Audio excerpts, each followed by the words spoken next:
All right, so this one I really had to think about just over the years from my own experiences and just comparing what I liked about when I was working in a corporate environment as an engineering inspector, consultant, and then just working on my own with my own business, my own service business the first time.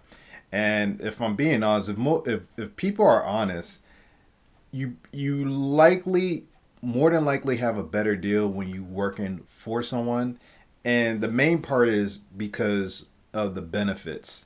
And even when I quit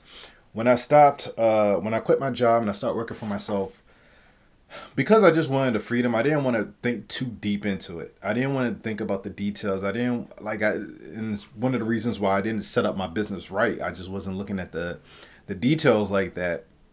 And when I look back and I'm thinking, it's like, yeah, I mean, I had all those health benefits. I had the dental benefits. I don't have any health issues, but still, that was always an option.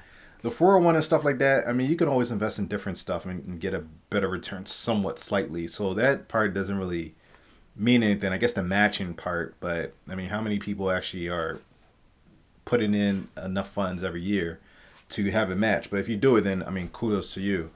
So that, and then the stability of a paycheck can be good and bad. It can be good because you don't have that extra stress of worrying if you're going to get, money or not. But it can be bad because it makes you stay complacent and you just rely on it. And that's what I, I mean, I've noticed a lot of people do. They just get complacent. They don't grow. I think the better way to go about it is when you're starting. So solopreneur, you're thinking about starting a business. It's better to just like, and I'm sure you heard this before. Keep that job until you have whatever your side business going on. You got some money coming in as long as you can. If I was between, okay, I have the job is going well and giving me my money, but then I got the side business that's growing but requires more of my time to really get it off so I can eventually start to delegate and do all that stuff.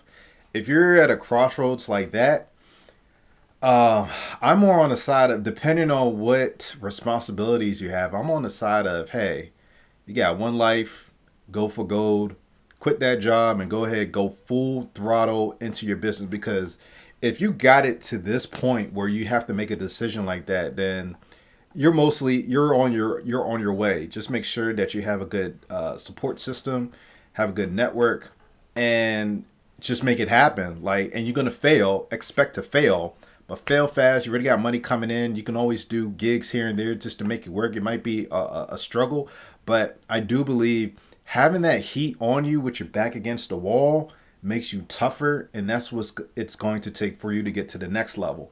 Because if you just stay comfortable and you don't really want to rock the boat too much, or you don't want to really step outside and do something daring or take risks, and you're not going to get the benefits like that, or it will just take longer. You might miss opportunities. So if it was a situation like that where you had to pick between the two, I'm going for the business full throttle all the way. And that's kind of like what I did. I had a good job. I mean, engineering, and it just got to the point where I want more freedom. I want to travel. Like, I have my own personal reasons why I want to leave. But at the end of the day, if you're just looking at the benefits, the money and stuff like that, go with the 9 to 5. Now, let's just say you don't like the job that you're at.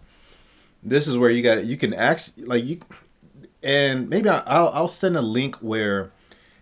So I got an ebook that I wrote about 47 different arguments where if it's better to stay with a job or to have your own business. And then there's a part of it where it's like a hybrid method where you can kind of do two. And basically what it is you have to think like an entrepreneur at your job. So let's just say you don't like your job, they're not treating you well, you're not making enough money. Well, what you can do is just take stock of what you're interested in, and what skills do you have, what's your skill set, and then figure out what job opportunities are out there where I can apply that and there's room for growth. If you do that and start thinking like an entrepreneur, like, okay, how can I add value to this company? How can I make them want to hire me so that I can negotiate my salary and stuff like that? Go for those opportunities because you have the security of the job, the paycheck, and then at the same time, because naturally you're gonna want to better yourself. You're also not being complacent. You're making yourself a really high value free agent. So that, okay, if the job is starting to mess with you, or you're not really getting what you want out of it, the money is not really coming up, and you're making good connections and stuff like that, you can always go to the next opportunity. Or if you really wanted to, hey, you're in a position where you got some experience, got some money on your belt, so that you're comfortable, you've been saving or whatever, then you could say, okay, I'm going to try to do this venture on my own. But I would say, for most people, go at it like an entrepreneur that's working a job, and understanding that, hey, you have the option to leave. The same way the company has the option to fire you, you have the option to leave and do something different if it comes to that point. So, trying to, yeah, that's basically, that would be my argument why a 9 to 5 is not as bad as people make it seem. I understand, just especially during COVID, people want to, start their business and stuff like that. It is very difficult. I would say it's better to just buy a business if you got the money. If you don't got the money, then keep working and get your credit score up or whatever until you can buy a business. That's usually the better route. The only time I see, it just depends on what type of industry it is, but for the most part, if you see, if you see that there's a solution that needs to be out there, and you don't really see anyone working on it, or you feel you can do it better, then okay, that's when it makes the most sense to start your own business, something new. But if there are already businesses out there doing something, but they're just not as efficient, a lot of times you could just take over and just change up shit. And then because they already have a client base, they already have brand recognition to some capacity, you could just grow it from there. But that's just getting besides the point. 9 to 5, because of the benefits, makes it a little bit better. You got to be careful with the consistent paycheck though, because it can make you complacent. But if you spin it off right, you start thinking like an entrepreneur, then you can make it work. But hey, this channel is for solopreneurs and giving tips and stuff like that. I'm just being honest. If I can go back in time, well, I couldn't deal with that job because I was always traveling. So I would have still started a business. Now I'm just in the mindset, I just can't go back. Once you get that taste of just doing what you want, it's really difficult to go back. But if you find something you already enjoy and is giving you fulfillment, then it makes no sense to start a business and deal with all that stress you're gonna have to come with.